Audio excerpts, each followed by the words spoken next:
There's a question that echoes through the hearts of many believers, yet few dare to truly explore its depths. Why doesn't God forgive Satan and the fallen angels? If divine mercy truly endures forever, why is there a second chance for them? Why are we, flawed and sinful humans, grace upon grace, while the angels who fell, cast out, never to return, are shut out of redemption for all eternity? This isn't just a theological puzzle. It's window into the very heart of divine justice, free will, and eternal consequences. And today, you're about to see a side of the spiritual realm that most have never been told. This truth has been hidden in plain sight, buried in scripture, and whispered through ancient texts. But you see it, you won't be able to unsee it. Before we go deeper into the mystery of why God does not forgive Satan and the fallen angels, a truth that reveals something astonishing about your divine purpose and why heaven fights for your soul, even now I have a crucial request.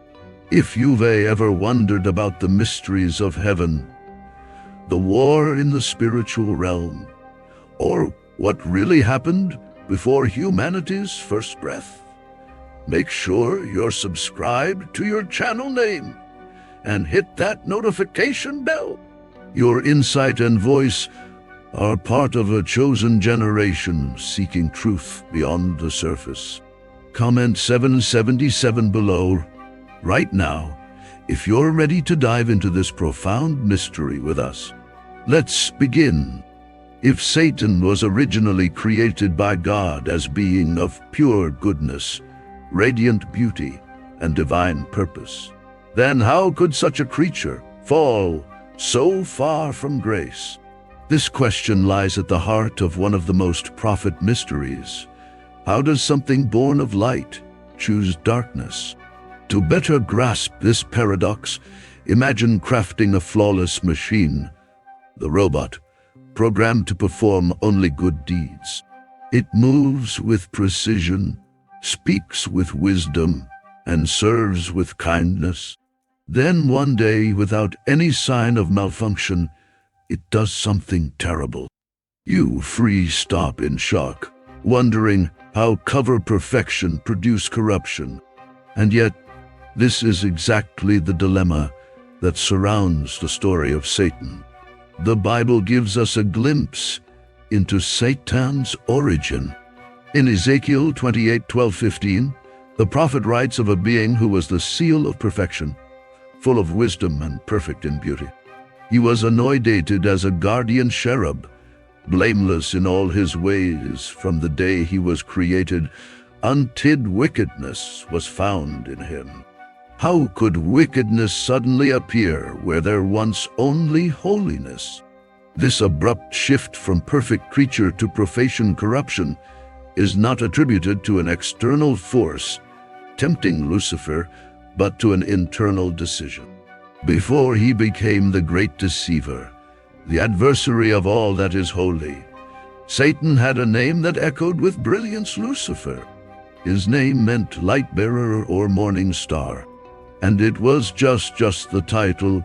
It was a reflection of his very essence, radiant, majestic, and full of heavenly beauty. Lucifer once stood not as a symbol of evil, but a masterpiece of divine artistry. Have you ever wondered how someone so close to God's glory could fall into such eternal disgrace? Lucifer was not an ordinary angel among the heavenly host. He was one of the cherubim, those exalted beings who dwelt nearest to God's presence, often depicted as guardians of sacred space. His position was not merely ceremonial. It was a role of immense responsiveness and deep intimacy with the Creator. In the spiritual hierarchy of heaven, he stood high, wrapped in light and splendor. Could it be that the winch of such beatitude and power became the very source of histo?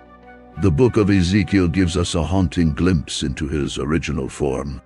In Ezekiel 28:12-15, we read, "You were the seal of perfection, full of wisdom and perfect in beauty. You were in Eden, the garden of God.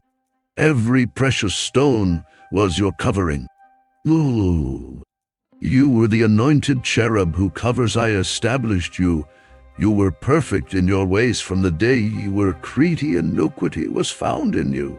These words, rich in imagery and sorrow, describe being who lacked nothing: intelligence, radiance, holiness, latery by the hand of God. This passage depicts a being of unparalleled perfection and privilege, making his subsequent rebellion all the more tragic and inexplicable terms. Before he became the great deceiver, the adversary of all that is holy, Satan had a name that echoed with brilliance: Lucifer. His name meant light-bearer or morning star, and it was just the title. It was a reflection of his very essence, radiant, majestic, and full of heavenly beauty. Lucifer once stood not as a symbol of evil, but a masterpiece of divine artistry. Have you ever wondered how someone so close to God's glory could fall into such eternal disgrace? Lucifer was not an ordinary angel among the heavenly host. He was one of the cherubim, those exalted beings who dwelt nearest to God's presence, often depicted as guardians of sacred space. His position was not merely ceremonial, it was a role of immense responsiveness and deep intimacy with the Creator. In the spiritual hierarchy of heaven, he stood high, wrapped in light and splendor. Could it be that the winch of such magnitude and power became the very source of histo? The book of Ezekiel gives us a haunting glimpse into his original form. In Ezekiel 28:12-15, we read, "You were the seal of perfection, full of wisdom and perfect in beauty. You were in Eden, the garden of God. Every precious stone was your covering. You were the anointed cherub whose covers I established you. You were perfect in your ways from the day you were created, iniquity was found in you." These words, rich in imagery and sorrow, described being who lacked nothing: intelligence, radiance, holiness, latery by the hand of God. This passage depicts a being of unparalleled perfection and privilege, making his subsequent rebellion all the more tragic and inexplicable terms. Thought Lucifer was created in perfection, radiant in beauty, flawless in wisdom, and positioned with divine honor. His heart did not remain pure. At some point, sin was found in him. But this sin did not eat from outside influences or tempts. There was no serpent to whisper deceit into his ear. The darkness emerged from within. What could cause a being so close to divine glory to choose rebellion over reverence? The answer may lie in the subtle shifts of pride that began to take root within Lucifer's thoughts and cover. As he beheld his own magnificence and power, seed of self-importance sprouted in his heart, leading him down a path of self-exaltation and defiance. The very attributes that once reflected God's glory, his wisdom, beauty, and authority, bends distorted through the lens of pride, warping his perception of himself and his creator. This internal transformation, imperceptible at first glance, gradually poisoned Lucifer's once pure intentions and led him astray from the path of humble service to one of rebellious ambition. Lucifer's inner struggle between his desire for power and his reverence for God's authority intensified as he gazed upon the splendor of his reflection in the heavenly realms. The radiance that once illuminated his being now cast shadows of doubt and discount within his heart. With each passing moment, the whispers of pride grow louder, dropping out the harmonious melodies of heavenly praise. His once unwavering loyalty began to waver, like a flickering flame in a tempestuous wind. The weight of his own magnificence became a heavy burden, blurring the lines between admiration for history and yearning for self-glorification. In the hallowed halls of heaven, where purity reigned supreme, Lucifer's internal turmoil threatened to shatter the very fabric of divine order. The choice between humility and hubris lay before him like a fork in the road, each path leading to vastly different destinies. The narrative of Lucifer's descent into rebellion unveils a complex tapestry of celestial dynamics that transcend mere pride and ambition. The angel of light, he bore the weight of divine favor and beauty unmatched in the heavenly realms. His every movement echoed with the harmonies of creation, his very presence a testament to the Creator's artistry. Yet, within the luminous chambers of heaven, the subtle discord began to resonate in Lucifer's heart. It was not merely pride that drove him to defy his maker. It was the existential, profound yearning for autonomy and self-definition. The radiance that once illuminated his being now cast shadows of uncertainty and longing. The whispers of discontent that once seemed distant now reverberate with seductive allure, promising to sovereignty that rivaled even gods. In this pivotal moment, Lucifer stood at the recess of choice, his wings that teed Betty's service and rebellion, his gaze torn between adoration and defied. The cosmic symphony held its breath as the morning star contemplated his fateful decision, unaware of the cataclysmic repercussions that would echo through eternity. Humans, we often stumble. Our frailty lies not in the brilliance of our creation, but in the depths of our brokenness. Unlike angels who dwell in the fullness of light and knowledge, we navigate a world veiled by uncertainties and complexities. Our journey is one of seeking, learning, and evolving, often through trial and error. While angels sin with clear eyes and full awareness, we falter in the obscurity of our humanity. Our sins are not born out of defense, but out of ignorance, not out of rebellion, but out of yearning for guidance. The contrast between angelic perfection and human fallibility underscores the profound mercy that envelopes our existence.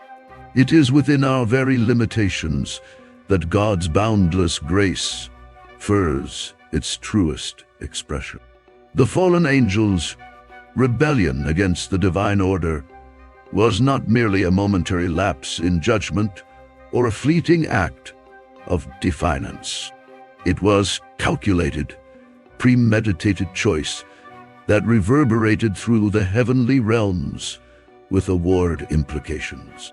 Unlike humanity, whose sins often stem from ignorance and weakness, the angels rebelled with full knowledge and understanding of the consequences. Theirs was not a fall in darkness, but a deliberate rejection of the light they once basked in. The gravity of their transgression lay not in a momentary lapse, but in a sustained defiance that echoed through eternity. This conscience's choice to challenge the very authority of God, to spurn his love and grace, set them on an irreversible course toward eternal separation.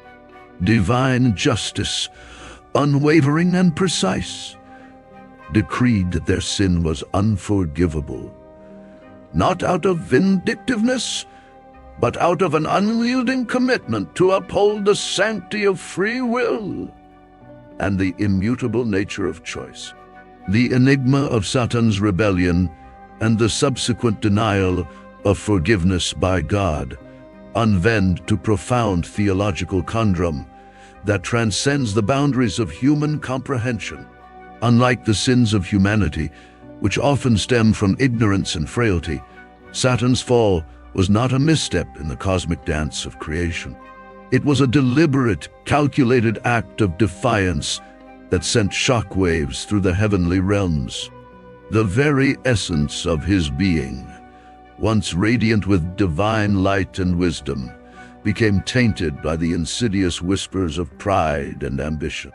As he gazed upon his own magnificence, seed of disco root in his heart, blossoming into full-fledged rebellion against the Creator. This was not a momentary lapse in judgment, but a sustained rejection of God's authority and grace. The angel's sin, born out of clear-eyed defiance and complete awareness, set them on a collision course with eternal separation from the source of all light and life. In this cosmic drama, the unforgivable nature of their transgression serves as a stark reminder of the wantiness of free will and the immutable nature of choice in the divine order. The questions about divine justice, free will, and the nature of forgiveness are like strands intertwined in a cosmic fabric of mystery and revelation. The rebellion of Satan was not the result of temptation or confusion, but of a totally informed and deliberate challenge to the God who created him. It was a choice driven by pride and a desire to rival the Most High. Such a complete, so final decision that put it beyond the reach of redemption. This contrasts strongly with humanity. While we are often fragile and imperfect, stumbling into darkness, we sin for weakness, ignorance, and fragmentation. And it is for these reasons that God, in His mercy, offers us grace. He sees our fight. He knows our limits. And in His love, He made a way through Jesus Christ to our redemption. The lack of a second chance for Satan does not reflect a failure in God's love. It amplifies the severity of the angelic rebellion and highlights the sacredity of the freedom God has given us. Your channel name and hit that notification bell. Comment 777 below right now if you're ready to dive into this profound mystery with us. If this message spoke to your spirit, I invite you to subscribe so you never miss another moment of truth, reflection, and spiritual growth. Share this message with someone who needs to hear it. Let's spread the light together. Thank you for joining me, and may God richly bless you and keep you always in His grace.